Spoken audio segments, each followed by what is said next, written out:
வணக்கம் பூனை பிரியர்களே, உங்க எல்லாரையும் எங்க சேனலுக்கு வரவேற்கிறோம். ஒரு நிமிஷம் யோசிச்சு பாருங்க. நீங்க ஆபீஸ்ல இருந்து டயர்டா வீட்டுக்கு வர்றீங்க, உங்க செல்லப் பூனைய கொஞ்சலாம்னு போறீங்க. ஆனா அது உங்கள ஒரு பார்வை பார்த்துட்டு நேரா சோஃபால உட்கார்ந்திருக்கிற உங்க ஃப்ரெண்டோட மடியில போய் படுத்துக்குது. எப்படி இருக்கும்? நான் சாப்பாடு வைக்கிறேன், நான் லிட்டர் பாக்ஸ் கிளீன் பண்றேன், ஆனா உனக்கு அவன்தான் முக்கியமா போயிட்டானான்னு மனசுக்குள்ள ஒரு ஆதங்கம் வருதா?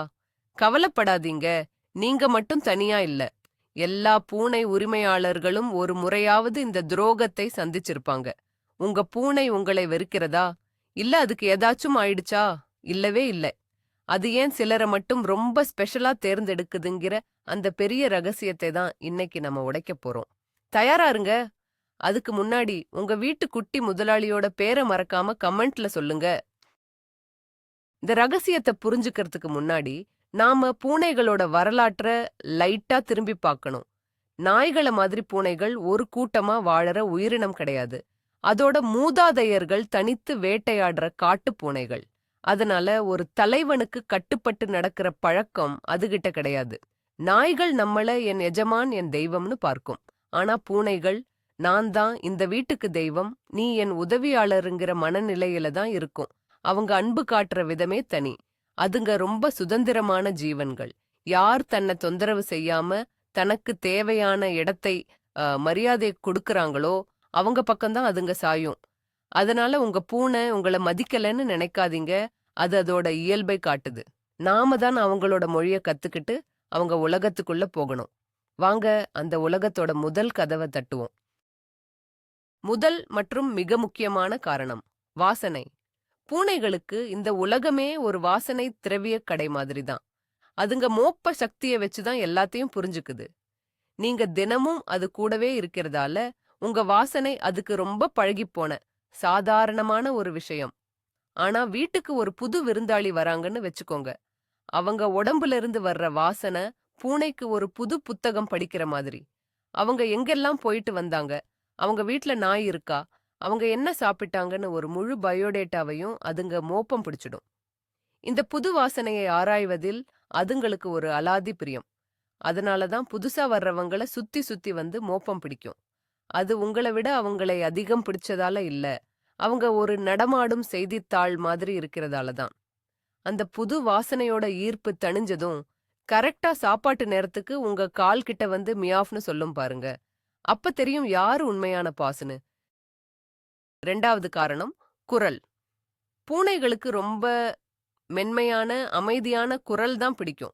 உரக்கப் பேசுறது, கத்துறது, திடீர்னு சத்தம் போடுறது இதெல்லாம் அதுங்களுக்கு சுத்தமா பிடிக்காது. அது ஒரு வேட்டையாடும் மிருகம்ங்கிறதால உரத்த சத்தம் அதுக்கு ஆபத்தோட அறிகுறி. வீட்ல இருக்கிற நாம சில சமயம் நம்ம பூனைய செல்லமா கூப்பிடுறேன்னு சொல்லி, ஏய் கிட்டி, இங்க வாடா செல்லம்னு கொஞ்சம் அதிக டெசிபல்ல கூப்பிடுவோம். ஆனா வீட்டுக்கு வர்ற சில விருந்தாளிகள் பூனைய பார்த்துட்டு அமைதியா மெதுவா ஹாய் பேபின்னு மெல்லிய குரல்ல பேசுவாங்க. இந்த வித்தியாசம் பூனைக்கு நல்லாவே தெரியும். பெண்கள் கிட்ட பூனைகள் அதிகமா ஒட்டிக்குதுன்னு சொல்றதுக்கு காரணமும் இதுதான். பொதுவா பெண்களோட குரல் ஆண்களை விட கொஞ்சம் மென்மையா உயர் ஸ்தாயில இருக்கும். இது பூனைக்குட்டி அதோட அம்மா பூனைக்கிட்ட கேக்குற மியா சத்தத்தை ஞாபகப்படுத்தும். அதனால அடுத்த முறை உங்க பூனைய கூப்பிடும்போது ஒரு ரகசியம் சொல்ற மாதிரி மெதுவா அன்பா கூப்பிட்டு பாருங்க. உங்க மேல அதுக்கு இருக்கிற அபிப்பிராயமே மாறிடும். 3வது மிகவும் வேடிக்கையான காரணம் கண்டுக்காம இருக்கிறது. ஆமா, நீங்க சரியாதான் படிச்சீங்க. பூனைகளை நீங்க எவ்வளவுக்கு கண்டுக்காம இருக்கீங்களோ அவ்வளவுக்கு அது உங்க பின்னாடி வரும். இதுக்கு கேட் பாராடாக்ஸ்னே ஒரு பேர் இருக்கு. வீட்டுக்கு ஒரு விருந்தாளி வராரு, அவருக்கு பூனைன்னா அலர்ஜி அல்லது பயம்னு வச்சுக்கோங்க. அவர் என்ன பண்ணுவாரு?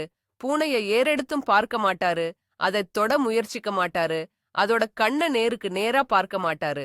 பூனையின் பார்வையில இதுதான் மிகச் சிறந்த மரியாதை.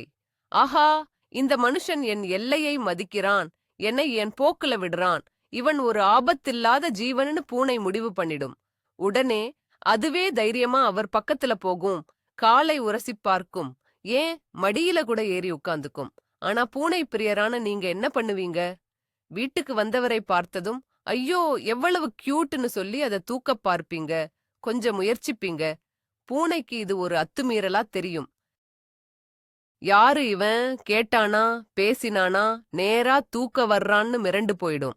அதனால பூனையின் மனதை வெல்ல சிறந்த வழி அதை கண்டு கொள்ளாமல் இருப்பதுதான். 4வது விஷயம் உடல் மொழி. பூனைகளுக்குன்னு ஒரு தனி உடல் மொழி இருக்கு. அத நம்ம சரியா புரிஞ்சுக்கிட்டா பாதி பிரச்சனை தீர்ந்திடும். பூனைகள் உலகத்துல ஒருத்தரோட கண்ண நேருக்கு நேரா உற்று பார்க்கிறது ஒரு அச்சுறுத்தலான செயல். நான் உன்னை விட பெரிய ஆள், சண்டைக்கு தயாரான்னு கேக்குற மாதிரி. ஆனா நம்ம அன்பா பார்க்கிறேன்னு நினைச்சு அதோட கண்ணையே பார்த்துட்டு இருப்போம். இது பூனைய பதட்டப்படுத்தும். ஆனா பூனைய கண்டுக்காத அந்த விருந்தாளி என்ன பண்ணுவாரு? அவர் பூனைய பார்க்கவே மாட்டார். அப்படியே பார்த்தாலும் மெதுவா கண்ணை சிமிட்டுவாரு. பூனை மொழியில மெதுவா கண்ணை சிமிட்டுறதுக்கு ஐ லவ் யூ அல்லது ஐ ட்ரஸ்ட் யூன்னு அர்த்தம். அதுக்கு கேட் கிஸ்னு பேரு. பூனைகளும் பதிலுக்கு அதே மாதிரி கண்ணை சிமிட்டும். இது தெரியாமலேயே அந்த விருந்தாளி பூனைகிட்ட அதோட மொழியில பேசிடுறாரு. அதே மாதிரி குனிஞ்சு பூனைய நோக்கி கைய வேகமா நீட்டுறதும் அதுக்கு பிடிக்காது. அதுக்கு பதிலா தரையில உட்காந்து உங்க கைய மெதுவா நீட்டி அதுவா வந்து உங்க கைய மோப்பம் பிடிக்கிற வரைக்கும் காத்திருக்கணும். இந்த பொறுமை தான் பூனையின் நம்பிக்கைய சம்பாதிக்கிற முதல் படி. 5வது காரணம் கடந்த கால அனுபவங்கள். ஒவ்வொரு பூனைக்கும் ஒரு கடந்த காலம் உண்டு. குறிப்பா அது குட்டியா இருந்த முதல் சில வாரங்கள் சோஷலைசேஷன் பீரியட் ரொம்ப முக்கியம். அந்த நேரத்துல அதுக்கு யார் கூட எல்லாம் பழக்கம் ஏற்படுதோ அந்த மாதிரி ஆட்களை அது வாழ்க்கை முழுக்க நம்பும். உதாரணத்துக்கு ஒரு பூனைக்குட்டிய தாடியுடன் இருக்கும் ஒரு ஆண் அன்பா வளர்த்தார்னா அந்த பூனைக்கு தாடி வச்ச ஆண்களை பார்த்தாலே ஒருவித பாசம் வந்துடும். அதே மாதிரி நீளமான முடி கொண்ட ஒரு பெண் அதை வளர்த்திருந்தா அந்த மாதிரி பெண்களை அது பாதுகாப்பா உணரும். சில சமயம் எதிர்மறையான அனுபவங்களும் காரணமா இருக்கலாம். ஒரு குழந்தை அதை அறியாம கிள்ளி வச்சிருந்தா அதுக்கு குழந்தைகளை பார்த்தாலே பயம் வரலாம். ஒரு குறிப்பிட்ட பெர்ஃப்யூம் போட்டிருந்த ஒருத்தர் அதை மிரட்டி இருந்தால் அந்த வாசனை வந்தாலே அது ஓடி ஒளியும். அதனால உங்க பூனைக்கு ஒரு குறிப்பிட்ட நபரை மட்டும் பிடிக்குதுன்னா ஒருவேளை அந்த நபர் அதுக்கு பாதுகாப்பு உணர்வை கொடுத்த அதோட கடந்த காலத்துல இருந்து ஒரு நல்ல ஞாபகத்தை கொண்டு வர்றவரா இருக்கலாம். அது அவரோட உயரம், குரல், வாசனை இல்ல அவர் உடுத்துற உடை எதுவா வேணா இருக்கலாம். 6வது காரணம் யார் சாப்பாட்டு கடவுள். இது ரொம்ப நேரடியான ஒரு காரணம். பூனையின் மனசுக்கு போற வழி அதோட வயிறு வழியாதான் போகும். யார் தினமும் அதுக்கு சரியான நேரத்துக்கு சாப்பாடு வைக்கிறாங்களோ அவங்க தான் அந்த வீட்டுல பூனையின் முதல் சாய்ஸ். நீங்க தான் தினமும் சாப்பாடு வைக்கிறீங்க. ஆனா உங்க வீட்டுக்கு வர்ற மாமா மெடிஃபேயம் அதுக்கு அதோட ஃபேவரிட் ட்ரீட் கொடுக்கிறாருன்னு வச்சுக்கோங்க. பூனை மனசுல உங்க மாமா ஒரு ட்ரீட் கொடுக்கும் தெய்வம் மாதிரி பதிஞ்சிடுவார். அவர் வீட்டுக்குள்ள நுழையும் போதே ஆஹா இன்னைக்கு நமக்கு கொண்டாட்டம் தான்னு அது அவர் காலை சுத்தி சுத்தி வரும். இதுக்கு அர்த்தம் அதுக்கு உங்களை பிடிக்கலன்னு இல்ல.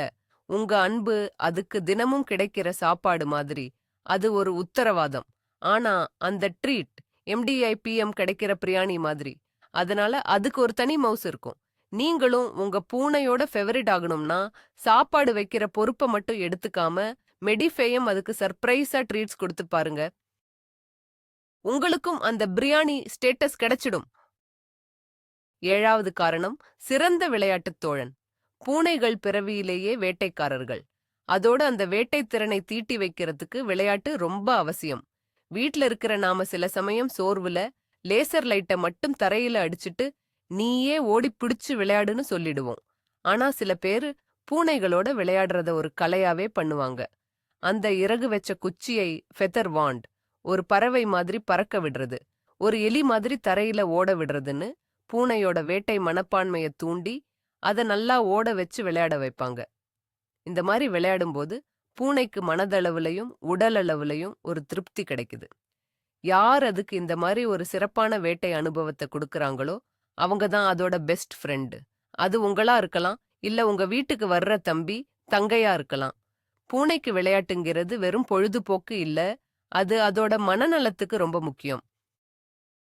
அதனால அடுத்த முறை விளையாடும்போது நீங்களும் ஒரு வேட்டைக்காரனா மாறி அதோட சேர்ந்து அந்த விளையாட்டை ரசிச்சு விளையாடி பாருங்க. உங்களுக்கும் உங்க பூனைக்கும் இடையில இருக்கிற பாசம் இன்னும் வலுப்படும். 8வது காரணம் அதன் தனிப்பட்ட எல்லைக்கு மரியாதை கொடுப்பது. மனிதர்களான நமக்கு ஒருத்தரை பிடிச்சா கட்டிப்பிடிச்சு முத்தம் கொடுத்து அன்பை வெளிப்படுத்துவோம். ஆனா பூனைகள் அப்படி இல்லை. அதுங்களுக்குன்னு ஒரு பர்சனல் ஸ்பேஸ் இருக்கு. அதுல நம்ம அத்துமீறி நுழையிறது அதுங்களுக்கு பிடிக்காது. பூனை அமைதியா தூங்கிட்டு இருக்கும்போது அத திடீர்னு தூக்கி கொஞ்சுறது, அது சாப்பிடுறப்போ போய் தடவி குடுக்கறது, அதுக்கு பிடிக்காத இடத்துல குறிப்பா வயித்துல தடவுறது, இதெல்லாம் அதுக்கு எரிச்சல உண்டாக்கும். ஒரு பூனை உங்ககிட்ட அன்பா இருக்குன்னா, அதுவே உங்ககிட்ட வரும், உங்க கால்ல உரசும், உங்க மடியில வந்து படுக்கும். அந்த சிக்னலுக்காக நாம காத்திருக்கணும். இந்த விஷயத்த சில பேர் சரியா புரிஞ்சுக்குவாங்க. அவங்க பூனை தூங்குனா தொந்தரவு பண்ண மாட்டாங்க. அதுவே வர்ற வரைக்கும் வெயிட் பண்ணுவாங்க. அதனால பூனை அவங்கள ஒரு பாதுகாப்பான நபர்னு நினைக்கும்.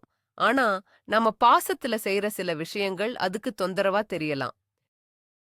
அதனால பூனையின் அன்பை பெற நாமளும் அதுக்கு கொஞ்சம் ஸ்பேஸ் கொடுக்கணும். அது எப்போ கொஞ்சலுக்கு தயாரா இருக்கோ, அப்போ நாமளும் தயாரா இருக்கணும். இது ஒரு கிவ் அண்ட் டேக் பாலிசி மாதிரி தான். 9வது காரணம் மனிதர்களின் மனநிலை எனர்ஜி. பூனைகள் நம்மளோட மனநிலைய ரொம்ப சுலபமா கண்டுபிடிச்சிடும். நாம பதட்டமா, கோபமா இல்ல சோகமா இருந்தா அது பூனைக்கும் தெரிஞ்சிடும். அது நம்மளோட இதயத் துடிப்பு, மூச்சு விடுற வேகம், நம்ம உடம்புல இருந்து வர்ற வாசனைய வச்சு இத கண்டுபிடிச்சிடும். பொதுவா பூனைகளுக்கு அமைதியான, ரிலாக்ஸ்டா இருக்கிற ஆட்கள தான் பிடிக்கும். ஏன்னா அவங்க பக்கத்துல இருக்கும்போது பூனைக்கும் ஒரு பாதுகாப்பு உணர்வு கிடைக்கும். இப்போ நீங்க வேலை டென்ஷன்ல வீட்டுக்கு வர்றீங்க, உங்க மனசு ஒரே குழப்பத்துல இருக்கு. ஆனா உங்க ஃப்ரெண்ட் ரொம்ப ரிலாக்ஸ்டா, அமைதியா சோஃபால உட்கார்ந்திருக்காரு. உங்க பூனை இயல்பாவே அந்த அமைதியான எனர்ஜி இருக்கிற இடத்துக்கு தான் போகும். இது உங்களை வெறுக்கிறதால இல்ல. அது தனக்கு பாதுகாப்பான, அமைதியான ஒரு இடத்தை தேடுறதால தான். சில பூனைகள் நம்ம சோகமா இருக்கும்போது நம்ம பக்கத்துல வந்து ஆறுதலா உட்காரும். அது நம்ம மனநிலைய புரிஞ்சுக்கிட்டு நம்மள சமாதானப்படுத்த முயற்சி பண்ணுது. அதனால பூனைகிட்ட அன்பை எதிர்பார்க்கிறதுக்கு முன்னாடி நாமளும் கொஞ்சம் அமைதியா, ரிலாக்ஸ்டா இருக்க கத்துக்கணும். 10வது காரணம் உங்கள் அசைவுகளின் சத்தம். பூனைகள் மிகச் சிறிய சத்தத்தையும் கேட்கும் திறன் கொண்டவை. அதனால நம்மளோட ஒவ்வொரு அசைவையும் அதுங்க கவனிக்கும். வீட்ல படார் படார்னு வேகமா நடக்கிறது, கதவை வேகமா சாத்துறது, பொருட்களை சத்தமா கீழே வைக்கிறது, இதெல்லாம் பூனைய மிரள வைக்கும். ஏன்னா அதோட காட்டு வாழ்க்கையில பெரிய சத்தங்கள் ஆபத்தை குறிக்கும். அதனால அது இயல்பாவே சத்தம் போடுற ஆட்களை விட்டு கொஞ்சம் தள்ளியே இருக்கும். ஆனா சில பேர் இயல்பாவே ரொம்ப மெதுவா சத்தம் இல்லாம நடப்பாங்க, பொருட்களை மென்மையா கையாளுவாங்க. இந்த மாதிரி ஆட்கள் பக்கத்துல இருக்கும்போது பூனைக்கு ஒரு வித அமைதி கிடைக்கும். இவரால நமக்கு எந்த ஆபத்தும் இல்லைன்னு அது நம்பும். யோசிச்சு பாருங்க, உங்க பூனை தூங்கிட்டு இருக்கும்போது நீங்க சத்தமா நடந்து போனா அது திடுக்கிட்டு எந்திரிக்கும். இதுவே நீங்க மெதுவா போனீங்கன்னா அது பாட்டுக்கு தூங்கிட்டு இருக்கும். இந்த சின்ன சின்ன விஷயங்கள் தான் ஒருத்தர் மேல பூனைக்கு நம்பிக்கையையோ அல்லது பயத்தையோ உருவாக்குது. அதனால இனிமே வீட்ல நடக்கும்போது ஒரு பூனை நடை நடந்து பாருங்க. உங்க பூனை உங்களை இன்னும் அதிகமா நேசிக்கும். 11வது காரணம் யார் சிறந்த வெப்பத்தை வழங்குபவர். பூனைகள் ஒரு நடமாடும் சூரிய ஒளி தேடும் கருவி. எங்க சூடா கதகதப்பா இருக்கோ அங்கதான் அதுங்க படுத்து தூங்கும். அதனாலதான் வெயில் அடிக்கிற ஜன்னல், laptop keyboard, TV set top box மேல எல்லாம் படுத்து கிடக்குதுங்க. இதே லாஜிக் தான் மனிதர்களுக்கும். நம்ம உடம்புல இயற்கையாவே ஒரு சூடு இருக்கும். சிலருக்கு உடல் சூடு கொஞ்சம் அதிகமா இருக்கும். இந்த மாதிரி சூடான் மடி கிடைக்கிறப்போ பூனைகள் அதை விடவே விடாது. ஒரு குட்டி மெத்தல படுத்த மாதிரி கதகதப்பா தூங்கலாம். நீங்க சோஃபால உட்கார்ந்திருக்கும் போது உங்க மடியை விட உங்க பக்கத்துல உட்கார்ந்திருக்கிற நண்பரோட மடி கொஞ்சம் சூடா இருந்தா பூனை அங்கதான் ஜாகைய போடும். இதுல அன்பு, பாசம் எல்லாம் 2ஆம் பட்சம்தான். கதகதப்பான தூக்கம் தான் அதுக்கு முக்கியம். அதனால உங்க பூனை உங்க மடியில படுக்கலைன்னா நீங்க ஒரு போர்வை எடுத்து உங்க மடியில வச்சு பாருங்க. அந்த கதகதப்புக்காகவாவது உங்ககிட்ட வரும். பூனைகளை பொறுத்தவரை வசதியான இடமே நிரந்தரமான இடம். 12வது காரணம் வழக்கத்தை பின்பற்றுபவர். பூனைகளுக்கு மாற்றம் பிடிக்காது. அதுங்க ஒரு பழக்கத்துக்கு அடிமையான ஜீவன்கள்.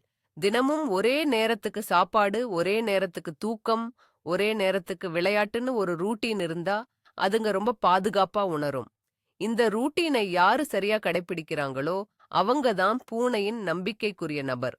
உதாரணத்துக்கு, நீங்க தினமும் காலையில 7 மணிக்கு அதுக்கு சாப்பாடு வைக்கிறீங்க. ஒரு நாள் நீங்க தூங்கிட்டீங்க, ஆனா உங்க அம்மா கரெக்டா 7 மணிக்கு எந்திரிச்சு அதுக்கு சாப்பாடு வச்சிட்டாங்க. பூனையின் பார்வையில உங்க அம்மா தான் நம்பகமானவர். நீங்க அந்த நம்பிக்கைய இழந்துட்டீங்க. இதே மாதிரி தான் விளையாட்டு நேரமும். யார் அதோட ரூட்டீன குழப்பாம அத சரியா மதிக்கிறாங்களோ அவங்க கூட தான் பூனை அதிக நேரம் செலவிடும். ஏன்னா அந்த நபர் கணிக்கக்கூடியவர், பிரெடிக்டபிள். அவரால எந்த திடீர் மாற்றமும் ஆபத்தும் வராதுன்னு பூனைக்கு தெரியும். அதனால உங்க பூனையோட நம்பிக்கைய பெற அதோட அன்றாட வழக்கத்தை புரிஞ்சுகிட்டு அதை மதிக்க கற்றுக்கொள்ளுங்கள். 13வது ஒரு தந்திரமான காரணம் பொறாமை மற்றும் கவன ஈர்ப்பு. சில சமயம் பூனைகள் ரொம்ப புத்திசாலித்தனமா நடந்துக்கும். அதுக்கு உங்க மேலதான் பிரியம் அதிகமா இருக்கும். ஆனா உங்க கவனத்தை ஈர்க்கிறதுக்காக அது வேணும்னே இன்னொருத்தர் கிட்ட போய் கொஞ்சம். நீங்க போன் பார்த்துட்டு இருக்கீங்க, இல்ல டிவி பார்த்துட்டு இருக்கீங்க, பூனைய கண்டுக்கவே இல்ல. அப்போ அது என்ன பண்ணும்? நேரா உங்க பக்கத்துல உட்கார்ந்திருக்கிற ஆள் மடியில போய் உட்கார்ந்து சத்தமா பர்னு சத்தம் கொடுக்கும். அவங்க முகத்துல உரசும். உடனே நீங்க என்ன பண்ணுவீங்க? ஏய், இங்க வா, அங்க என்ன பண்றேன்னு சொல்லி அதை கூப்பிடுவீங்க. அவ்வளவுதான், பூனை நினைச்சது நடந்துடுச்சு. அதுக்கு தேவையான கவனம் கிடைச்சிடுச்சு. உடனே அங்க இருந்து எந்திரிச்சு உங்ககிட்ட வந்துடும். இது ஒரு சின்ன நாடகம்தான். நீ என்ன கண்டுக்கலன்னா நான் வேற ஆளை பார்த்துப்பேன்னு சொல்லி உங்களை மிரட்டுற ஒரு தந்திரம். அதனால அடுத்த முறை உங்க பூனை இந்த மாதிரி செஞ்சா அது துரோகம்னு நினைக்காதீங்க. அது உங்ககிட்ட இருந்து கவனத்தை எதிர்பார்க்குதுன்னு புரிஞ்சுக்கோங்க. அந்த குட்டி முதலாளிக்கு கொஞ்சம் அட்டென்ஷன் கொடுங்க போதும். 14வது காரணம் உங்கள் வாசனை மற்றவர்கள் மீது இருப்பது. இது கொஞ்சம் ஆச்சரியமா இருக்கலாம், ஆனா இதுவும் ஒரு முக்கிய காரணம். பூனைகள் வாசனைய வச்சுதான் ஒருத்தர் நம்ம ஆளா இல்லையான்னு முடிவு பண்ணும்.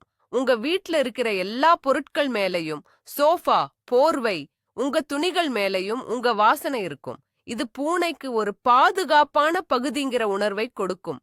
இப்போ உங்க நண்பர் வீட்டுக்கு வராரு, அவர் வந்து நீங்க தினமும் பயன்படுத்துற போர்வை எடுத்து போத்திக்கிறாருன்னு வச்சுக்கோங்க. கொஞ்ச நேரத்துல அந்த போர்வையில இருக்கிற உங்க வாசனை அவரோட உடம்புலயும் ஒட்டிக்கும். இப்போ பூனை அவர் பக்கத்துல போகும்போது அவரோட புது வாசனையோட சேர்ந்து பழகிப்போன உங்க வாசனையும் வரும். ஆஹா, இவர் உடம்புல நம்ம ஆளோட வாசனை வருதே, அப்போ இவரும் ஒரு பாதுகாப்பான ஆளாதான் இருக்கணும்னு பூனை முடிவு பண்ணி அவர்கிட்ட சகஜமா பழக ஆரம்பிக்கும். இது ஒரு வாசனை வழியான அடையாள அட்டை மாதிரி. உங்க வாசனைய யார் சுமக்கிறார்களோ அவங்களுக்கும் பூனை உலகத்துல ஒரு விஐபி பாஸ் கிடைச்சிடும். 15வது சிக்னல்களை தவறாக புரிந்து கொள்வது. நம்ம அன்பா செய்யற சில விஷயங்கள் பூனைக்கு வேற ஒரு அர்த்தத்தை கொடுக்கலாம். இதுல முக்கியமான ஒண்ணு வயிற்றை தடவுறது. ஒரு பூனை மல்லாக்கப்படுத்து அதோட வயிற்றை காட்டுதுன்னா அதுக்கு என்ன அர்த்தம்? நான் உன்னை முழுசா நம்புறேன், என் பாதுகாப்பு இல்லாத பகுதியை உன்கிட்ட காட்டுறேன்னு அர்த்தம். அத நம்ம எப்படி எடுத்துக்கிறோம்? ஆஹா, வயித்த தடவ சொல்லுதுன்னு நினைச்சு நேரா போய் வயித்துல கைய வச்சிடுவோம். பூனை உடனே நம்ம கைய கடிச்சிடும், இல்ல பிராண்டிடும். ஏன்னா வயித்த காட்டுறது நம்பிக்கையோட உச்சம். ஆனா அந்த இடத்துல தொடறது அந்த நம்பிக்கைய உடைக்கிற மாதிரி. ஒரு சில பூனைகளுக்கு மட்டுமே வயிற்றில் தடவுவது பிடிக்கும். பெரும்பாலான பூனைகளுக்கு அது பிடிக்காது. அதே மாதிரி பூனை வாலை ஆட்டுனா அது சந்தோஷமா இருக்குன்னு நாம நினைக்கிறோம். ஆனா நாய்களைப் போல இல்லாம பூனைகள் எரிச்சல் அடையும் போதுதான் வாலை வேகமா தரையில அடிக்கும். இந்த மாதிரி சிக்னல்களை நம்ம சரியா புரிஞ்சுக்காம அதுக்கு பிடிக்காததை தொடர்ந்து செஞ்சா அது நம்மள விட்டு விலகி நம்மள சரியா புரிஞ்சுகிட்ட மாதிரி நடிக்கிற அந்த விருந்தாளி கிட்ட போயிடும். 16வது காரணம் அமைதியான பார்வையாளர். பூனைகள் இயல்பாகவே மிகவும் ஆர்வம் உள்ளவை, ஆனால் அதே நேரத்தில் மிகவும் எச்சரிக்கையானவை. ஒரு புதிய நபர் அல்லது ஒரு புதிய சூழ்நிலையை சந்திக்கும் போது அவை உடனடியாக தலையிடாது. தூரத்தில் இருந்து ஒரு பாதுகாப்பான இடத்தில் இருந்து நிலைமையை உன்னிப்பாக கவனிக்கும். அந்த நபர் எப்படிப்பட்டவர், அவர் எப்படி நடந்து கொள்கிறார், அவரால் ஏதேனும் ஆபத்து வருமா என்பதையெல்லாம் ஆராய்ந்த பிறகே அது நெருங்கிச் செல்ல முடிவு செய்யும். இந்த விஷயத்தில் பூனைகளைப் பற்றி அதிகம் தெரியாத அல்லது அவற்றை கண்டு கொள்ளாத நபர்கள் ஒரு பெரிய நன்மையை பெறுகிறார்கள். அவர்கள் பூனையை தொந்தரவு செய்யாமல் அமைதியாக தங்கள் வேலையை பார்த்து கொண்டிருப்பார்கள். இது பூனைக்கு தேவையான நேரத்தையும் சுதந்திரத்தையும் கொடுக்கிறது. பூனை தன் சொந்த வேகத்தில் தன் சொந்த விருப்பத்தின் பேரில் அந்த நபரை நெருங்கிச் சென்று அவரை பற்றி ஆராய இது அனுமதிக்கிறது.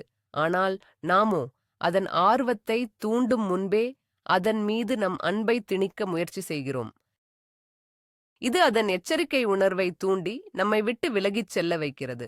எனவே பூனையின் நம்பிக்கையை பெற சில சமயங்களில் ஒரு அமைதியான பார்வையாளராக இருப்பது மிகவும் அவசியம். 17வது காரணம், பாதுகாப்பான மண்டல் மனிதர். பூனைகளின் உலகில் ஒவ்வொரு நபரும் ஒவ்வொரு பொருளும் ஒரு குறிப்பிட்ட உணர்வுடன் தொடர்புடையது. உதாரணமாக, நீங்கள்தான் பூனைக்கு தினமும் சாப்பாடு வைத்து அதனுடன் மென்மையாக விளையாடுகிறீர்கள் என்றால், நீங்கள் ஒரு பாதுகாப்பான, மகிழ்ச்சியான நபராக அதன் மனதில் பதிவாகி விடுவீர்கள்.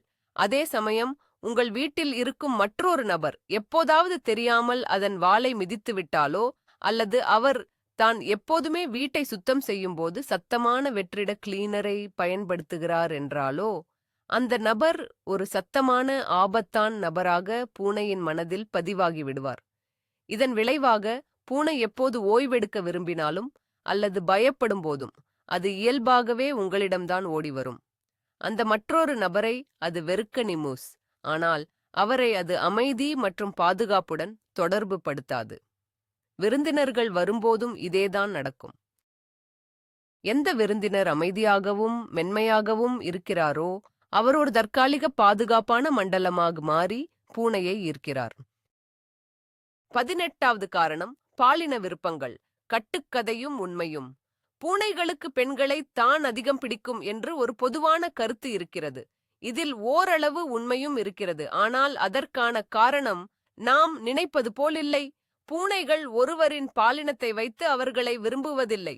மாறாக, பொதுவாக பெண்களிடம் காணப்படும் சில குணாதிசயங்களை அவை விரும்புகின்றன. முதலாவதாக, குரல். நாம் முன்பே பார்த்தது போல பெண்களின் குரல் பொதுவாக மென்மையாகவும் உயர் ஸ்தாயிலும் இருப்பதால் அது பூனைகளுக்கு இதமாக இருக்கிறது. இரண்டாவதாக, கையாளுதல். பொதுவாக பெண்கள் பூனைகளை மிகவும் மென்மையாக பொறுமையாக கையாளுகிறார்கள். ஆண்கள் சில சமயங்களில் கொஞ்சம் கடுமையாகவோ அல்லது வேகமாகவும் தூக்கிவிடுகிறார்கள். மூன்றாவதாக, அளவு மற்றும் அசைவு. பெண்கள் பொதுவாக ஆண்களை விட சிறிய உருவத்துடனும் மென்மையான அசைவுகளுடனும் இருப்பதால் பூனைகளுக்கு அவர்கள் குறைவான அச்சுறுத்தலாக தெரிகிறார்கள்.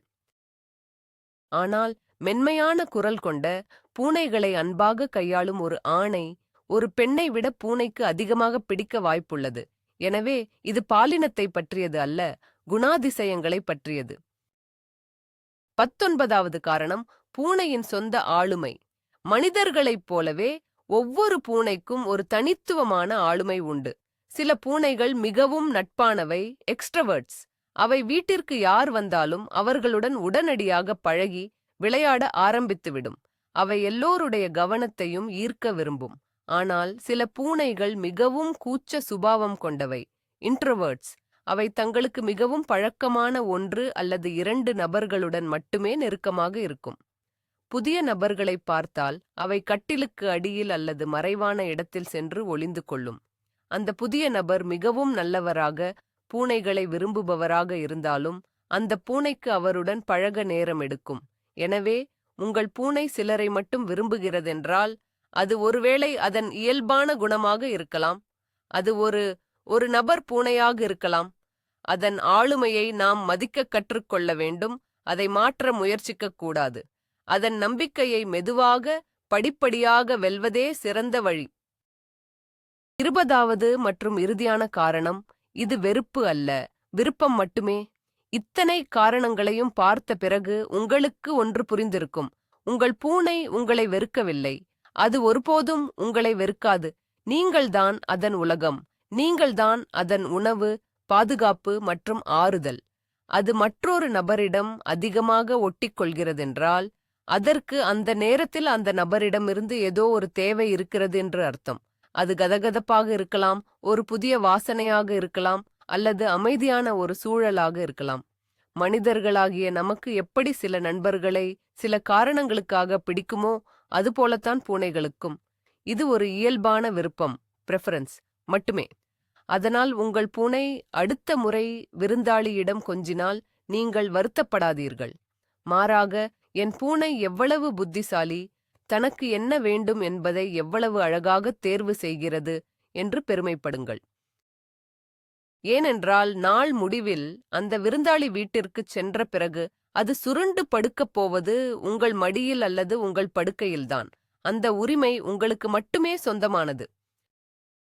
ஆக நண்பர்களே, இப்போது உங்களுக்கு புரிந்திருக்கும் உங்கள் பூனையின் அந்த சின்னஞ்சிறு இதயத்தில் என்ன ஓடுகிறதென்று. அது உங்களை பழிவாங்கவோ உங்களுக்கு துரோகம் செய்யவோ நினைக்கவில்லை. அது ஒரு பூனையாக இருக்கிறது, அவ்வளவுதான். அது வாசனைகளின் கதகதப்பின் மற்றும் எல்லையில்லா வசதியின் ஒரு பிரபஞ்சம். அது அதன் விதிகளை பின்பற்றுகிறது. நாம் தான் அதை புரிந்து கொள்ள வேண்டும். அவங்க யாரை வேண்டுமானாலும் விரும்பட்டும். ஆனால் இரவு 3 மணிக்கு நம்மை எழுப்பி என் கிண்ணம் காலியாக இருக்கிறது, ஹே அடிமை என்று சொல்லும் உரிமை நமக்கு மட்டும்தானே இருக்கிறது. அந்த ஒரு உரிமை போதும். நாம் தான் அவர்களின் உண்மையான உரிமையாளர் என்பதை உணர. அந்த குட்டி சர்வாதிகாரிகளை நாம் அப்படித்தானே நேசிக்கிறோம். இந்த வீடியோ உங்களுக்கு பிடித்திருந்தால் மறக்காமல் லைக் செய்யுங்கள், உங்கள் நண்பர்களுடன் ஷேர் செய்யுங்கள். குறிப்பாக யாருடைய பூனை இதே போல துரோகம் செய்கிறதோ அவர்களுக்கு இதை அனுப்புங்கள். எங்கள் சேனலுக்கு சப்ஸ்கிரைப் செய்யவும் மறக்காதீர்கள். இறுதியாக உங்களுக்காக ஒரு கேள்வி.